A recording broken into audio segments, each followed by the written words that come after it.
You and me এর পক্ষ থেকে সবাইকে স্বাগতম জানিয়ে আজকে শুরু করছি আমাদের সি প্রোগ্রামিং সিরিজের ফর লুপ টিউটোরিয়ালটি। তো প্রথমে আমরা জেনে নিব লুপ কত প্রকার ও কি কি। তো লুপ হচ্ছে তিন ধরনের। ফার্স্ট হচ্ছে ফর লুপ, সেকেন্ড হচ্ছে হোয়াইল লুপ, থার্ড হচ্ছে ডু হোয়াইল লুপ।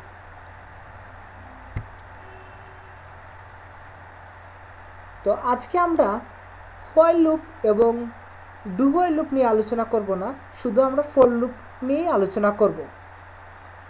তো ফর লুপ সাধারণত চারটি অংশ থাকে। তো ফার্স্ট হচ্ছে ইনিশিয়ালাইজেশন, সেকেন্ড হচ্ছে কন্ডিশন, থার্ড হচ্ছে ইনক্রিমেন্ট অর ডিক্রিমেন্ট, ফোর্থ হচ্ছে স্টেটমেন্ট। ইনিশিয়ালাইজেশন এবং কন্ডিশনের পর মাস্ট আমাদেরকে সেমিকোলন দিতে হবে। ইনক্রিমেন্ট ও ডিক্রিমেন্টের পর আমার সেমিকোলনের প্রয়োজন নেই। ফর লুপের ভিতরে স্টেটমেন্টেও আমাদের সেমিকোলন দেওয়া বাধ্যতামূলক। সেমিকোলনের মানে হচ্ছে একটি প্রসেসের কাজ সম্পূর্ণ বা শেষ। তো আজকের এই ফর লুপটি আমরা একটি প্রোগ্রামের মাধ্যমে ক্লিয়ার করব। তো আমরা এখন কোড ব্লকসে চলে যাচ্ছি।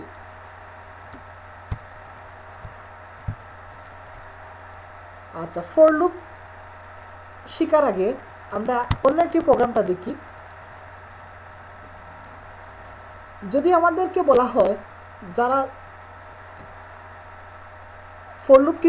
ফর লুপ পারেন না তাদের জন্য বলতেছি, যদি বলা হয় ইউ এন্ড মি লেখাটি 5 বার প্রিন্ট করার জন্য, তাহলে কি করবে? 5 বার আমার প্রিন্টএফ লিখবে। তো প্রিন্টএফ লেখার 5 বার প্রিন্টএফ লেখার কারণে আমার কি হবে? 5 বারই প্রিন্ট হবে ইউ এন্ড মি লেখাটি। তো এই লেখাটি আমরা কি করি? এখন কম্পাইল করব।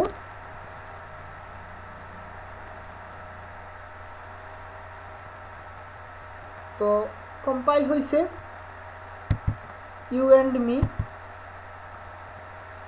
সো এখন যদি বলা হয় আপনাকে যে 1 লক্ষ বার ইউ এন্ড মি লেখাটি প্রিন্ট করার জন্য, তাহলে আপনি কিভাবে লিখবেন? 1 লক্ষ বার প্রিন্টএফ লিখবেন। এখন যদি বলা হয় 1 কোটি বার লেখার জন্য, 1 লক্ষ বার কষ্ট করে লিখেই ফেলতে পারেন আপনি, কিন্তু 1 কোটি বার লেখা সম্ভব না। তো এই 1 কোটি বার যদি আপনাকে বলা হয় প্রিন্ট করার জন্য, তাহলে আপনি যদি ফর লুপ জেনে থাকেন তাহলে আপনার জন্য কোনো ব্যাপারই না। সো আজকে আমরা এখন ফর লুপ শিখব। সো আমরা অন্য একটি ফাইলে চলে যাই। তো শুরু করি প্রোগ্রামটা।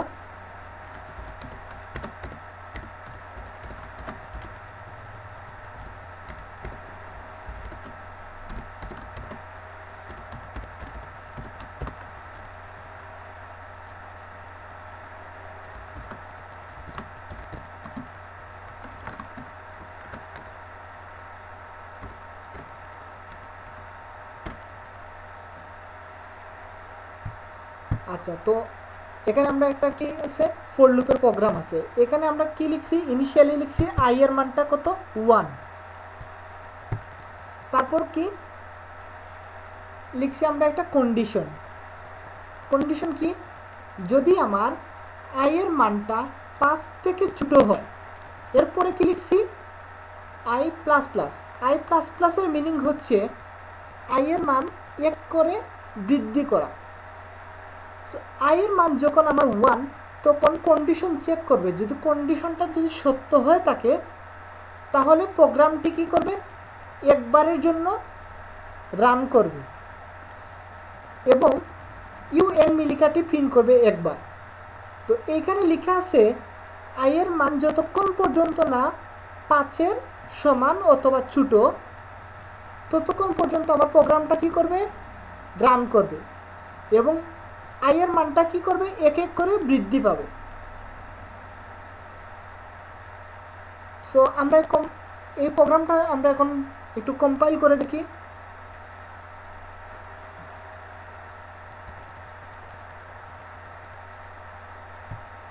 আচ্ছা, কম্পাইল করে দেখলাম যে আমার কি হয়েছে, 5বার কি হয়েছে ইউএন মিলিকাটি প্রিন্ট হয়েছে। তো আগে আমরা কি লিখছিলাম 5বার প্রিন্টএফ লিখছিলাম, এখন আমার মাত্র একবারই লিখতে হয়েছে প্রিন্টএফটা। সো আই এর মান প্রথমে 1 এর কারণে আমার কি হয়েছে কন্ডিশনটা ট্রু ছিল বিধায় আমার একবার প্রিন্ট হয়েছে। দেন আবার প্রত্যেকবার আমার ইনক্রিমেন্ট হওয়ার সাথে সাথেই আমার কন্ডিশনটা চেক করবে যে কন্ডিশন সত্য কিনা। যদি কন্ডিশনটা আমার সত্য হয়ে থাকে তাহলে অবশ্যই প্রিন্ট করবে, আর যদি আমার কন্ডিশনটা ফলস হয়ে থাকে তাহলে আমার ফর লুপ থেকে আমার প্রোগ্রামটা বের হয়ে যাবে আর প্রিন্ট করবে না। সো এখন আমরা অন্য একটি প্রোগ্রাম লিখব। ধরেন আমরা 1 থেকে 10-এর মধ্যে বিজোড় সংখ্যার যোগফল আমরা দেখতে চাই।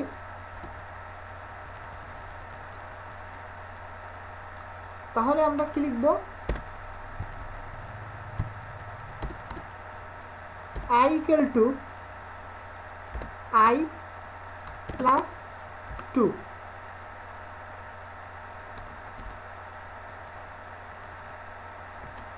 sum equal to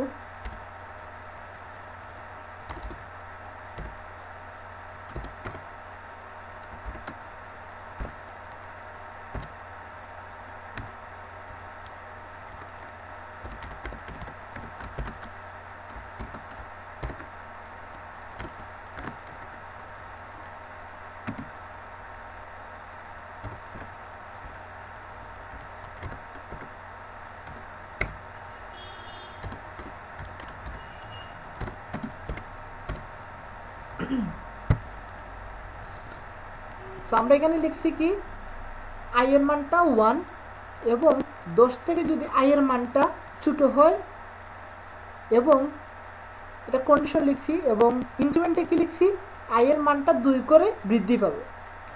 so i এর পর যদি আমরা 2 করে বৃদ্ধি পায় তাহলে কি হবে 3 হবে। তাহলে প্রথমে আমার 1 যোগ করবে, তারপর আমার 3 যোগ করবে, এরকম করে 2 করে বৃদ্ধি পাবে। তারপর কি হবে 3 এর পর আসবে 5, 5 এর পর আসবে 7, এরকম করে চেক করতে থাকবে। 10-এর মধ্যে আমার যতগুলা বেজোড় সংখ্যা আছে ততগুলা কি হবে বেজোড় সংখ্যা আমার সামে যোগ হবে। দেন কি হবে প্রোগ্রামটা কখন এক্সিকিউট হবে, যতক্ষণ পর্যন্ত না আমার i এর মানটা 10 থেকে বেশি হচ্ছে। যদি বেশি হয়ে যায় i এর মানটা 10-এর থেকে তাহলে আমার প্রোগ্রামটা বন্ধ হয়ে যাবে এবং প্রিন্টএফ করবে আমার কি সাম। তো আমরা প্রোগ্রামটা একটু কম্পাইল করে দেখি।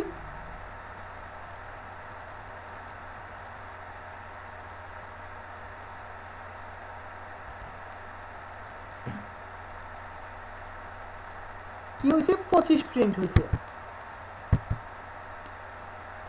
1 থেকে 10-এর মধ্যে যেগুলো বিজোড় সংখ্যা আছে তাদের যোগফল হচ্ছে 25। তো আমরা এই টিউটোরিয়াল থেকে আমরা কি দেখলাম আজকে কিভাবে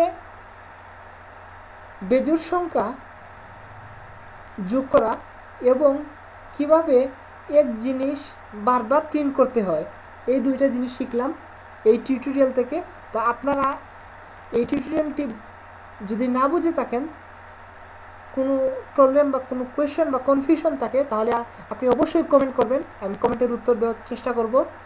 এবং আপনারা যদি না বুঝে থাকেন টিউটোরিয়ালটি তাহলে আমি বলবো আবার দেখেন, এরপরে যদি না বুঝেন তাহলে আবার দেখেন।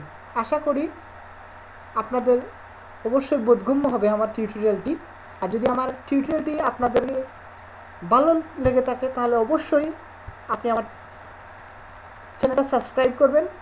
আর সাবস্ক্রাইব হতে আমার চ্যানেলের নাম হচ্ছে ইউ অ্যান্ড মি।